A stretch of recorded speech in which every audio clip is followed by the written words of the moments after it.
7 വർഷങ്ങൾ ചെറിയ വർഷങ്ങളല്ല. 7 വർഷവും കഴിഞ്ഞ് 7.5 വർഷത്തെ വിചാരണയ്ക്ക് ശേഷമാണ് എറണാകുളം പ്രിൻസിപ്പൽ സെഷൻസ് കോടതി കേസിൽ വിധി പറയുന്നത്. ദിലീപ് ഉൾപ്പെടെയുള്ള പ്രതികൾ കോടതിയിൽ ഹാജരാകും. നിയമപോരാട്ടം വിജയം കാണുമെന്നാണ് അതിജീവിത അഭിഭാഷക TB മിനിയുടെ പ്രതികരണം. കുറെ കാര്യങ്ങൾ പറയാനുണ്ടെന്നും ഇപ്പോഴല്ല 8-ാം തീയതി കഴിഞ്ഞ് പറയുമെന്നും മിനി പറയുന്നുണ്ട്. ഞങ്ങളെല്ലാ പ്രതികൾക്ക് ശിക്ഷ കിട്ടും തന്നെയാണ് പ്രതീക്ഷിക്കുന്നത്.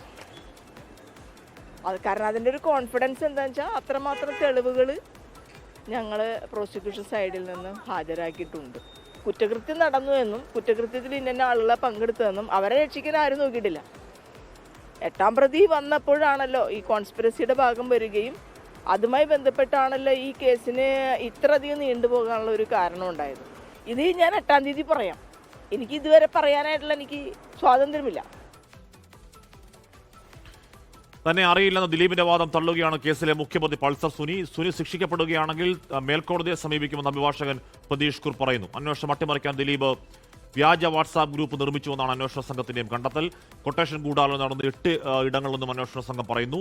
ദിലീപ് വ്യാജ ആശുപത്രി രേഖ ഉണ്ടാക്കിയെന്നും അന്വേഷണ സംഘം പറയുന്നുണ്ട്.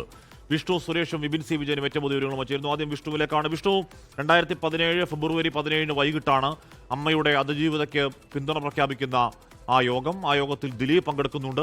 ആ യോഗത്തിൽ മഞ്ജു വാര്യർ വളരെ സങ്കടകരമായ മുഖത്തോടുകൂടി അവരുടെ പ്രസംഗത്തിൽ ഒരു പ്രഖ്യാപനം നടത്തുന്നു. ഒരു സംശയം പറയുന്നു, ഈ സംഭവത്തിന് പിന്നിൽ ക്രിമിനൽ ഗൂഢാലോചനയുണ്ട്.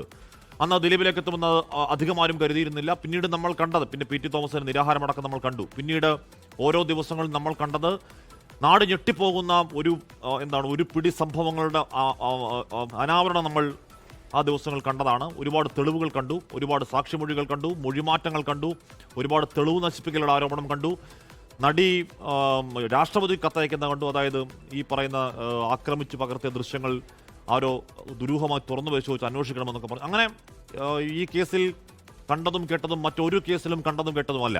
വിഷ്ണു, നാളെയാണ് അന്തിമവിധി. ഇതിൻ്റെയൊക്കെ ആത്യന്തിക ഫലം.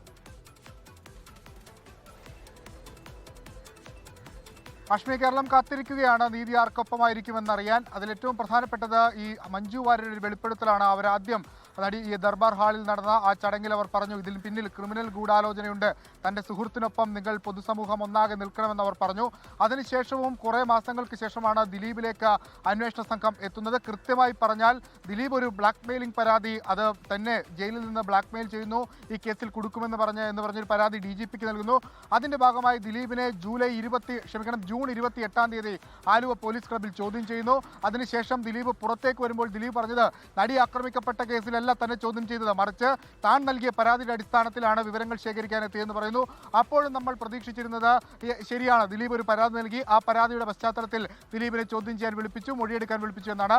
പക്ഷേ അതായിരുന്നു ഈ കേസിലെ ഏറ്റവും നിർണായകമായ ഒരു ടേണിംഗ് പോയിന്റ്. അന്ന് നടത്തിയ ചോദ്യം ചെയ്യൽ ഏറെക്കുറെ വിവരങ്ങൾ, അതായത് നേരത്തെ ലഭിച്ച തെളിവുകൾ സമാഹരിക്കുന്ന അല്ലെങ്കിൽ അത് സാധൂകരിക്കുന്നതിന് വേണ്ടിയിട്ടുള്ള വിവരങ്ങളൊക്കെ ദിലീപിന്റെ പക്കൽ നിന്ന് ലഭിക്കുന്നു. അങ്ങനെ ജൂലൈ 10-ാം തീയതി ദിലീപിന്റെ അറസ്റ്റ് രേഖപ്പെടുത്തുന്നു. പിന്നീട് അങ്ങോട്ട് ദിലീപും പൾസർ സുനിയും തമ്മിലുള്ള ബന്ധത്തിന്റെ ഓരോ വിവരങ്ങൾ പുറത്തു വന്നു. അതിൽ ഏറ്റവും പ്രധാനമായി പുറത്തു വന്നത് ജോർജ് ടൺസ് പൂരം എന്ന സിനിമയുടെ ലൊക്കേഷനിൽ പൾസർ സുനി എത്തി എന്നുള്ള വിവരമാണ്.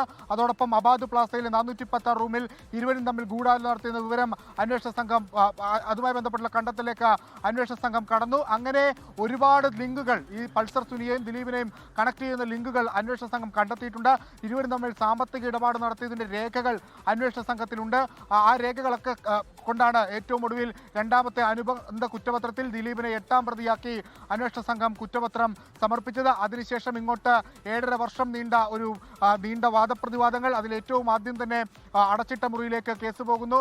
അതിനുശേഷം നടി ഈ നിലവിൽ കേസ് പരിഗണിക്കുന്ന ജഡ്ജിയിൽ നിന്ന് തനിക്ക് നീതി ലഭിക്കില്ല എന്ന് ചൂണ്ടിക്കാണിച്ച് അവർ മറ്റു മേൽക്കോടതിയിലേക്ക് പോകുന്നു. പക്ഷേ കോടതി അത് തള്ളുന്നു. വീണ്ടും ആ ജഡ്ജിയുടെ മുൻപിലേക്ക് തന്നെ കേസ് എത്തുന്നു.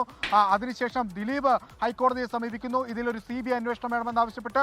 പക്ഷേ CBI അന്വേഷണം എന്ന ദിലീപിന്റെ ആവശ്യം തള്ളിക്കളയുന്നു. അതിനുശേഷം ദിലീപ് വിചാരണ നീണ്ടുപോകുന്നതിന് സുപ്രീം കോടതിയിൽ പോകുന്നു.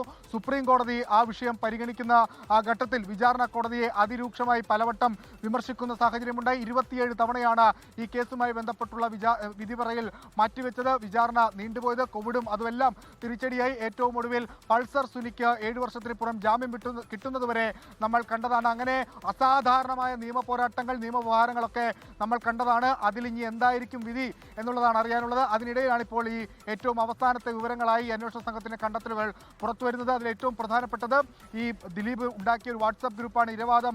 എന്തിനാണ് കുറ്റം ചെയ്തിട്ടില്ലെങ്കിൽ ഒരു ഇരവാദം സൃഷ്ടിക്കുന്നത് എന്ന് സ്വാഭാവികമായും പൊതുസമൂഹം ഇപ്പോൾ തന്നെ ആ ചോദ്യം ഉയർത്തുന്നുണ്ട്. ദിലീപ് ആകട്ടെ ഒരു സെന്റിമെന്റ്സ് വർക്കൗട്ട് ചെയ്യാൻ വേണ്ടിയിട്ട് ദിലീപിനെ പൂട്ടണം എന്ന രീതിയിൽ ഒരു വാട്സാപ്പ് ഗ്രൂപ്പ് ചിത്രീകരിച്ചു എന്നാണ് അന്വേഷണ സംഘത്തിന്റെ ഒരു കണ്ടെത്തൽ. മറ്റൊന്ന് 8 ഇടങ്ങളിൽ ഇതുമായി ബന്ധപ്പെട്ട് ഗൂഢാലോചന നടന്നിട്ടുണ്ട്. അതിൽ ഏറ്റവും പ്രധാനപ്പെട്ടത് 3 സിനിമകളാണ്. കട്ടപ്പനയിലെ ഋതിക് റോഷൻ, സൗണ്ട് തോമ, അതോടൊപ്പം തന്നെ ജോർജ് ഏട്ടൻസ്പുരം. ഈ 3 സിനിമകളുടെ ലൊക്കേഷനുകളായി ഇതുമായി ബന്ധപ്പെട്ടുള്ള ഗൂഢാലോചന നടന്നിട്ടുണ്ട് അന്വേഷണ സംഘം പറയുന്നു. വലിയ ആത്മവിശ്വാസത്തിലാണ് പ്രോസിക്യൂഷൻ ഉള്ളത്. പരമാവധി തെളിവുകൾ കോടതിയിൽ ഹാജരാക്കിയിട്ടുണ്ട്. എന്തായാലും ദിലീപിനെ പൂട്ടണം എന്ന ഒരു വാട്സാപ്പ് ഗ്രൂപ്പ് വ്യാജമായി ഉണ്ടാക്കി. ആ വാട്സാപ്പ് ഗ്രൂപ്പിൽ ദിലീപിന്റെ എതിരെ നിൽക്കുന്ന മനുഷ്യന്മാരെയൊക്കെ ആഡ് ചെയ്ത് അതിൽ ഗൂഢാലോചന ഉണ്ടാവുന്നുണ്ട്. ദിലീപിനെ പൂട്ടണം, ദിലീപിനെ ഏത് രീതിയിൽ പൂട്ടാം എന്ന രീതിയിലുള്ള ചർച്ചകളൊക്കെ വ്യാജമായി അതിലുണ്ടാക്കി എന്നൊക്കെയുള്ള വലിയ കണ്ടെത്തലുകൾ, വ്യാജ മെഡിക്കൽ രേഖകൾ ഉണ്ടാക്കുന്ന കണ്ടെത്തലുകളൊക്കെ പ്രോസിക്യൂഷൻ കുറേയധികം രേഖകൾ കോടതിയിൽ ഹാജരായിട്ടുണ്ട്. ഈ കേസിൽ 1-ാം പ്രതി പൾസർ സുനി എന്ന സുനിൽകുമാറാണ്, 2-ാം പ്രതി മാർട്ടിൻ ആന്റണി, 3-ാം പ്രതി മണികണ്ഠൻ, 4-ാം പ്രതി വിജീഷ് VP, 5-ാം പ്രതി സലീം എന്ന വടിവാൾ സലീം, 6-ാം പ്രതി പ്രദീപ്. ഈ സുനിൽകുമാർ മുതൽ പ്രദീപ് വരെയുള്ള 6 പ്രതികളാണ് ഈ കുറ്റകൃത്യത്തിൽ നേരിട്ട് പങ്കെടുത്തവർ. 7-ാം പ്രതി ചാർലി തോമസ് പ്രതികളെ ഒളിവിൽ പോകാൻ സഹായിച്ചു എന്നുള്ള കുറ്റം. 8-ാം പ്രതി ദിലീപാണ് കുറ്റകൃത്യത്തിനായി ഗൂഢാലോചന നടത്തിയെന്ന കുറ്റം. 9-ാം പ്രതി സനൽകുമാർ പ്രതികളെ ജയിലിൽ സഹായിച്ചു, അപ്പുണ്ണിയുമായും നാദൃശയുമായും ഫോണിൽ സംസാരിക്കാൻ സഹായം നൽകി തുടങ്ങിയ 9 പ്രതികളുള്ള കേസിൽ 8-ാം പ്രതി ദിലീപാണ്. ലോകത്തെവിടെയായാലും ഏത് സമയത്തും 24 വാർത്തകളും ഓഗ്മെന്റഡ് റിയാലിറ്റി പാക്കേജുകളും എക്സ്പ്ലെയിനറുകളും വിശദമായി കാണാൻ ഞങ്ങളുടെ യൂട്യൂബ് ചാനൽ നിങ്ങൾക്ക് സബ്സ്ക്രൈബ് ചെയ്യാം.